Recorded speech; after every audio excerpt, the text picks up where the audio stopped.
Ohayo. え、 I found you.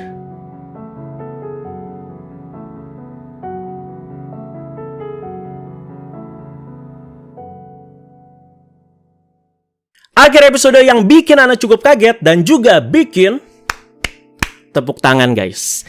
Episode ini cukup berhasil menyajikan beberapa bagian epik menyambung dengan konflik yang kemarin terjadi. Nah harusnya sekitar 4-5 episode lagi Zets itu bakalan tamat, yang menandakan emang udah bener-bener dikit lagi menuju akhir. Jadi mari kita bahas semuanya semaksimal mungkin, dan Ana juga tetap janji bakalan mati-matian soal ini ya. Langsung aja kita bahas. Ini dia Kamen Rider Zets episode ke-45. Menurut Ana ya, episode kemarin oke-oke aja ya. Secara jujur juga udah Ana bahas, dimana secara berani Zets itu mengambil eksekusi yang berbeda dibandingkan dengan episode-episode Kamen Rider lainnya. Apalagi udah masuk bagian final arc, dimana final arc kan selalu kental dengan pertarungannya kan ya. Nah di sini si Zetsu itu tidak meledak-ledak guys ya. Bahkan tidak ada fightnya sama sekali. Mereka itu sangat berani keluar dari pattern di setiap episode Kamen Rider yang minimal itu harus ada 2 fight scene. Selalu biasanya ada ya di tengah dan juga di akhir tuh.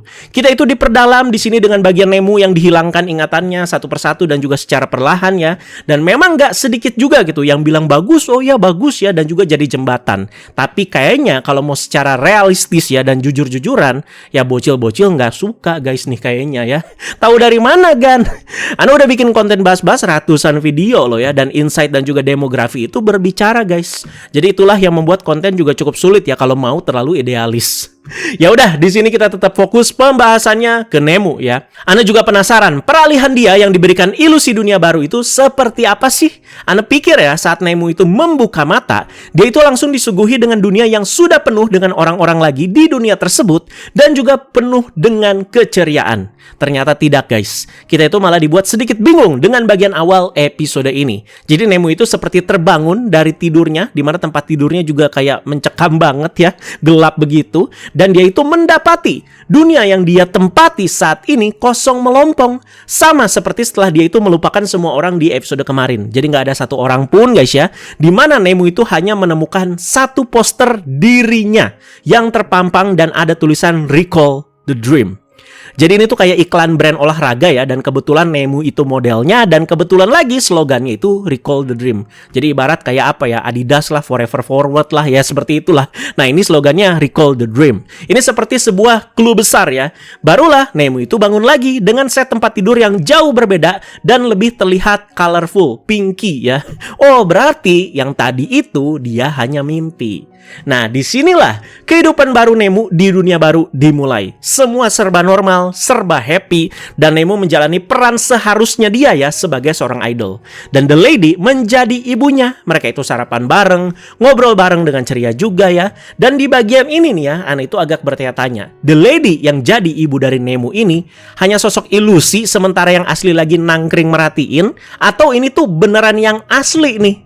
Ini doang nih, di bagian awal doang nih yang bikin Anda bertanya-tanya ya. Ada bagian percakapan kecil juga yang memicu perhatian. Jadi Nemu ini kan kayak cerita gitu ya. Ibu, aku dapat peran jadi pemeran utama loh, rasanya kayak mimpi. Nemu di sini nyebutin rasanya kayak mimpi. Dijawab sama The Lady sebagai ibunya, wah iya selamat, benar sekali, tapi ini kenyataan. Ngomongnya sih happy ya, kayak percakapan normal aja gitu. Tapi ini tuh kayak ngasih penekanan dan secara nggak langsung biar meyakinkan Nemu kalau sekarang yang lagi dia alami dan juga tempati adalah kenyataan. Padahal ini tuh ilusi dari si The Lady Phantom. Gila ya. Dan bener aja guys ya, langsung terjawab. Pas Nemu pergi langsung terjawab kalau sosok The Lady yang bersama Nemu tadi ya emang The Lady Phantom yang juga ada di dunia ini. Dimana The Lady Phantom bilang, jika kamu mempercayainya, mimpi pun akan menjadi kenyataan. Karena mimpi itulah akan menjadi kebenarannya. Jadi berasa di dunia ilusi ini tuh ada Nemu dan juga The Lady Phantom aja. Dan sisanya kayak berasa NPC nih. The Lady Phantom di sini jadi ibunya Nemu seperti keluarga-keluarga normal dan sekalian jadi admin di dunia ilusi ini. gitu ya. Karakter lain gimana nih? Dan juga jadi apa? Minami jadi manajernya Nemu. Berarti gaweannya itu masih sama kayak asli lah. Masih di bidang agency dan juga ngurus artis bisa dibilang ya. Ya sebenarnya aslinya si Minami itu kan Seventeen ya, Agent 17 ya. Fujimi dan Asuka juga masih sama jadi pihak kepolisian ya. Dan mantau proses syuting Nemu, berhubung syuting Nemu kali ini temanya polisi. Proses syuting dimulai, Nemu itu beraksi ya membasmi para gerombolan-gerombolan penjahat dengan set green screen yang geter kayak sinetron Indosiar. Dan hal yang aneh selanjutnya terjadi di sini. Para stuntman yang berakting dan juga jadi gerombolan jahat ini menghilang setelah satu sesi syuting itu selesai. Loh, kok hilang? Sepulang syuting dan di rumahnya, Nemu itu langsung curhatin soal ini ke ibunya, si The Lady Phantom. The Lady Phantom aja merasa kaget dan heran ngedenger soal ini. Ada keanehan nih di dunia ilusi yang gua bikin. Gua sebagai admin bisa dibilang ya merasa resah dong ya. Nemu disuruh tidur aja lah, istirahat aja lu. Dan langsung kita itu diperlihatkan dengan scene yang cukup bikin merinding ya. Saat The Lady Phantom menutup pintu kamar Nemu, dia kan ngomong sendiri lagi ya. Seperti kayak menduga-duga nih soal orang-orang hilang ini tuh pelakunya siapa. Kayaknya The Lady Phantom merasa pede gitu. Dunia ilusi yang dia buat ini gak ada celahnya. Kalau ada yang ganggu seperti ini, makanya dia itu mencoba memikirkan kandidat pelakunya itu siapa. Jujur guys ya, di titik ini Ana itu nyangka Baku loh. Menyambung sama Mawar Biru yang kemarin Baku kasih ke Nemu di akhir episode.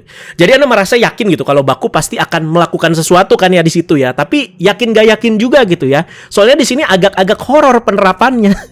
Ngomongin soal horor, ya, scene saat The Lady Phantom ngomong sendiri ini nih ya, dimana bagian koridor ruangannya itu ya langsung jadi gelap dan seperti meleleh dan juga kayak apa ya, ketumpahan darah gitu ya. Dan lampunya juga nyala redup udah kayak film horor ya. Jadi emang untuk mengindikasi gitu kalau emang ini tuh dunia ilusi.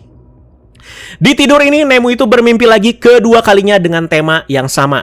Dia seorang diri lari ya, dimana tidak ada seorang pun juga di sana. Ini nyambungin sama bagian pembuka awal episode tadi yang bisa dibilang mimpi pertamanya ya.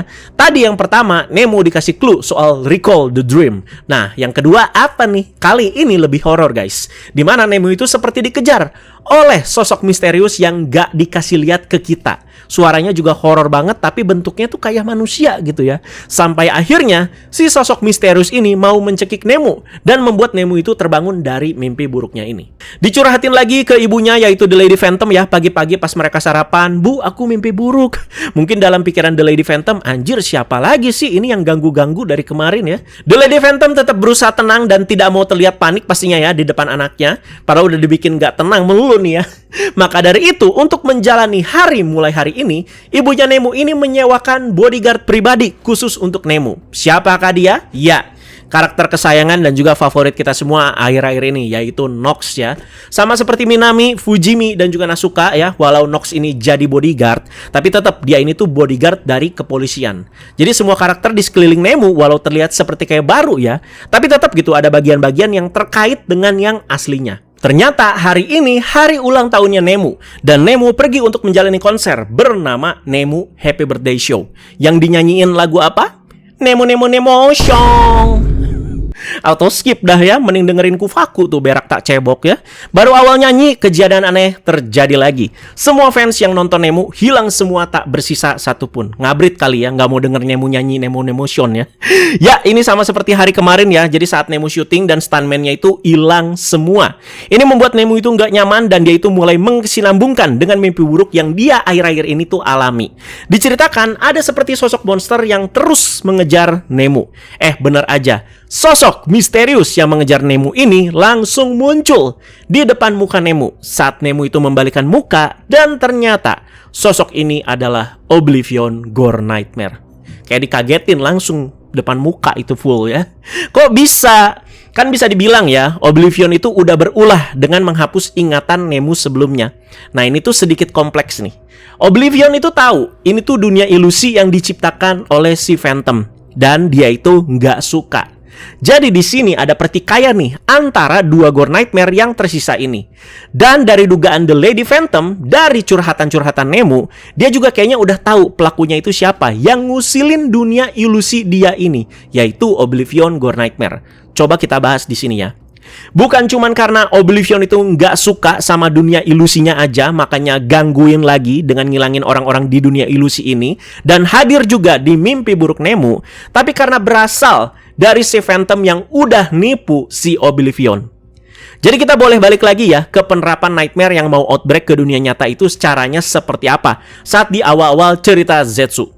Di awal-awal kan begitu terus ya. Jadi mimpi paling buruk si pemilik mimpi ini coba diwujudkan oleh si Nightmare-nya. Nah, ketika sudah terwujud, nanti si pemilik mimpi di dunia mimpi langsung seperti kayak terhipnotis ya, dan mengabaikan semua yang ada di sekelilingnya, dan juga berjalan untuk memasuki Nightmare-nya yang membuka dirinya. Dan setelah itu, Nightmare-nya itu akan muncul di dunia nyata lewat si pemilik mimpi yang ada di dunia nyata, lewat tubuhnya si pemilik mimpi yang ada di dunia nyata. Ini pernah terjadi sama Fujimi dengan si bom Nightmare-nya, di mana mimpi paling buruknya ya menghancurkan si pusat kepolisian dengan bom ya. Dan juga pernah terjadi kan lewat si bocil-bocil dan juga dengan kemunculan si Disaster Nightmare. Bener ya, correct me if I'm wrong ya. Dengan aksi Oblivion yang menghilangkan ingatan Nemu, itu sudah termasuk mewujudkan mimpi paling buruknya si Nemu nih. Inilah juga yang menjadi tujuan besar dari si Oblivion. Dia bodoh amat soal dunia ilusi atau dunia baru buat si Nemu ya. Jadi inget guys, Oblivion Gore Nightmare ini adalah Ultimate Nightmare yang memang tercipta dari Nemu. Memang ini tuh nightmare-nya Nemu, makanya bersinggungan sangat erat juga di sini. Mungkin untuk setelahnya, ya Oblivion lewat Nemu ya, pengen outbreak ke dunia nyata. Terus menghilangkan dunia dengan kemampuan ketiadaannya ini. Gak dijelasin sih di episodenya ya, tapi yang Ana tangkap mungkin seperti itu. Jadi tujuan Oblivion ya mirip-mirip lah seperti Nightmare di awal-awal cerita Zetsu. Cuman ini tuh Gore Nightmare yang beraksi. Kita hampir lupa memang ya, karena penerapan ini tuh sudah lama sekali nggak dikasih lihat ke kita ya. Ini menjawab kenapa The Lady Phantom tampak seperti resah ketika Oblivion itu beraksi kemarin. Setelah ingatan Nemu itu dihilangkan, The Lady Phantom ini tuh kayak pura-pura kooperatif lah. Setelah itu Nemu dibawa ke domain Gore Nightmare dan diserahkan ke si Oblivion. Ternyata sosok Nemu yang dibawa ini cuman ilusi yang diciptakan oleh Phantom Gore Nightmare. Nemu asli disumputin tuh kayaknya ya, dan udah dimasukin ke dunia ilusi. Kalau bisa dibilang The Lady Phantom sekalian memanfaatkan ya bisa-bisa aja. Sesudah ingatannya dihilangkan, ya gua punya tujuan nih, bikin dunia baru buat Nemu. Kan ini The Lady yang sudah menyatu sama si Phantom. Jadi tujuan The Lady yang original ya tentu masih ada, menciptakan dunia yang damai untuk Nemu. Jadi guys ya, kalau kita rangkum lagi, betul baik Oblivion dan juga Phantom seperti memadukan kemampuan mereka, yaitu soal kehampaan dan juga ilusi. Tapi ternyata mereka itu punya tujuan masing-masing. Oblivion mengincar Nemu. Dia bisa-bisa aja melakukan sendiri tanpa bantuan Phantom ya. Karena sesudah dihampakan alias ingatannya dihapus, ya udah kan ya. Tapi kalau Phantom tetap butuh Oblivion nih sebagai step pertama membuat dunia ilusi untuk Nemu. Karena harus dikosongin dulu guys ya. Ya begitulah guys ya. Jadi silahkan ditambahkan jika perlu ya. Oblivion ya walau kayak bocah ternyata sadar gitu soal ini, dan dia itu tahu dia itu ditipu sama si Phantom. Makanya dia ngejar Nemu sampai ke dunia ilusi ini dan bahkan hadir di mimpi buruk Nemu. Oh, akhirnya ketemu lu. Jadi Nemu yang mimpi buruk itu memang jadi mirip seperti Inception. Nemu yang asli ya tentu masih tertidur ya dan bermimpi ada di dunia ilusi nih. Dan Nemu yang tertidur di dunia ilusi bermimpi buruk. Jadi tidur dalam tidur, mimpi dalam mimpi. Kalau puyeng ya ambil dulu tuh Paramax-nya ya. Oblivion yang berseteru dengan Phantom ya berhasil menjerat si Phantom ya, dan terbuka kedok dari Phantom yang adalah The Lady. Nemu juga sekalian dikasih tahu juga ya kalau dunia yang dia tempati saat ini hanyalah dunia ilusi. Kenapa bagian ini Nemu kaget? Ya karena kan ingatannya sudah dihapus ya. Dimana The Lady juga memang ingin hidup di dunia ilusi buatan dia sendiri nih, bersama Nemu sebagai ibunya Nemu juga. Ingat lagi buntutnya guys ya, karena The Lady sebelum menyatu dengan si Phantom waktu itu melihat penglihatan yang buruk menyangkut Nemu lewat pintu hati. Itulah yang jadi alasan besarnya dia itu ya mau gitu menyatu dengan si Phantom ya, walau kan sebelumnya kan kayak berseteru terus gitu ya. Dan soal yang Anda bahas tadi panjang lebar, nggak salah juga ya kalau Oblivion itu ngomong ke Nemu, aku adalah kamu dan kamu adalah aku. Nox dan Minami dijerat juga ya sama kayak The Lady, dan terjadi deh ritual Nemu itu berjalan dengan pandangan kosong ke arah si Oblivion. Ini beneran Nemu yang asli nih, makanya udah gawat banget ya. Kalau sebelumnya ya ilusi aja guys. Tiba-tiba Aing dateng guys. Baku dengan form Zetsu Extreme langsung muncul dengan superhero landingnya. Gila, epic coy yang ini ya. Yang membuat ritualnya ya tentu jadi gagal. Pandangan The Lady Phantom ini agak bikin bingung ya saat Baku muncul ya. Kayak happy tapi kayak kesel juga. Dan saat muncul, Baku itu menyebut slogan yang ada di mimpi pertama Nemu di episode ini. Recall the dream. Ingat mimpimu. Nah, jangan-jangan di mimpi pertama yang di poster itu emang Baku yang ngasih clue di situ. Tentu di situ Nemu ya masih bingung gitu maksudnya itu apa. Dan terjadilah pertarungan ya antara Zetsu Extreme melawan Naruto Uzumaki. Bagian epic ya. Jadi setiap Baku itu berhasil ngehit Oblivion, butiran-butiran ingatan Nemu itu langsung keluar dan berterbangan layaknya gelembung sabun. Ini logis, berarti ingatannya itu ya benar gitu memang dihapus, tapi nggak menghilang sepenuhnya, melainkan masih ada di diri Oblivion. Sambil Baku fight dan juga melukai Oblivion, Nemu secara perlahan demi perlahan mengingat lagi ingatan apalagi momen-momen kebersamaannya bersama Baku dari awal cerita Zetsu. Jadi ketika dia itu nyentuh si gelembung-gelembung memori ini. Ini kan penerapannya Zetsu itu harus melukai si Oblivion ya, biar gelembung memorinya itu keluar. Secara nggak langsung ini tuh membuat Oblivion yang digadang-gadang jadi Gore Nightmare paling kuat malah terlihat sangat lemah di fight ini. Soalnya fokusnya tentu kebagi ya ini ya guys ya, sama bagian Nemu itu harus mengingat lagi ingatannya. Beda gitu kayak pas lawan katastrofi Gore Nightmare waktu itu yang bener-bener fokus banget ke fightnya dan juga kerasa gitu mati-matiannya ya. Ya udah, Nemu inget lagi sampai di titik paling terakhir, yaitu saat Baku itu memberikannya mawar biru lalu menghilang. Sampai akhirnya Nemu itu memanggil Baku Zetsu. Itu dia. The Lady Phantom ya terlihat sangat kecewa ya dengan reaksi Nemu ini, dan di fight ini Oblivion kabur ya. Masuk ke ronde kedua, The Lady Phantom melawan Zetsu Extreme. BGM-nya di sini dewa banget, guys. Ini BGM-nya apa nih? Ayo cepetan dong, makanya keluar original soundtrack ya. Jadi kerasa banget loh intensnya ya. The Lady Phantom tentu ngamuk karena banyak hal ya. Pertama, direcokin Oblivion. Kedua, ingatan Nemu kembali lagi. Dan ketiga, kenapa Baku itu bisa masuk ke dunia ilusi ini? Nah, itu yang ketiga pertanyaan terbesarnya kan. Kenapa Baku itu bisa di sini? Harusnya guys ya, bagian akhir episode ini tuh menjawab ya. Nah, nanti Ana jelasin. Jadi pas Baku itu rider kick ya, Ana itu sampai berdiri pas nonton dong ya, sambil teriak, pasti mampus lu ini, pasti mampus." Mau menghindar juga Baku kan bisa pakai kekuatan manipulasi realitas ya dari si Extreme ya. Oke gitu, rider kicknya memang terlihat kena tepat sasaran. Tapi yang di rider kick sama Baku itu cuman ilusi dari si Phantom doang. Jadi sebenarnya guys ya, menarik fight ini. Jadi kekuatan manipulasi realitas melawan kekuatan ilusi. Gak ada yang kalah di sini akhirnya guys ya. Soalnya di tengah-tengah fight ya, Baku itu mengajak Nemu pergi ke Zetsu Room lewat pintu hati yang dimunculkan lewat kekuatan Extreme. Di sini Nemu itu berterima kasih karena telah diselamatkan, di mana Baku juga menepati janjinya yang berhasil menyelamatkan Nemu. Balik lagi ke pertanyaan, kenapa bisa? Kenapa Baku itu bisa masuk ke dunia ilusi yang diciptakan Phantom dan juga menyelamatkan Nemu? Di sini Baku itu cuma menjawab, "Selamat pagi, Nemu. Ohayo, Nemu." Dan langsung Nemu dunia nyata ya terbangun dari tidurnya di Zetsu Room dan disambut oleh Baku versi dunia nyata. "I found you." Anjay, disambutnya juga pakai English coy. Berarti misi finding Nemu dari Baku berhasil dong. Ya bisa jadi. Ini dia alasannya. Karena Baku di dunia nyata berhasil menemukan tubuh Nemu. Anda nggak mau langsung judge dengan bilang ini tuh wah plot hole gimana caranya. Ya pasti ini dijelaskan bagaimana caranya di episode selanjutnya. Pokoknya akhir episode ini kita itu ditutup dengan sorotan kamera ke arah Extreme Driver dan juga Extreme Rise Capsem yang ditaruh sama Baku di atas meja, mengindikasikan ada campur tangan kekuatan Extreme di sini. Mari mengingat kembali, setelah prekognitif, tubuh Nemu itu selalu ada dan juga tertidur di kediaman The Lady.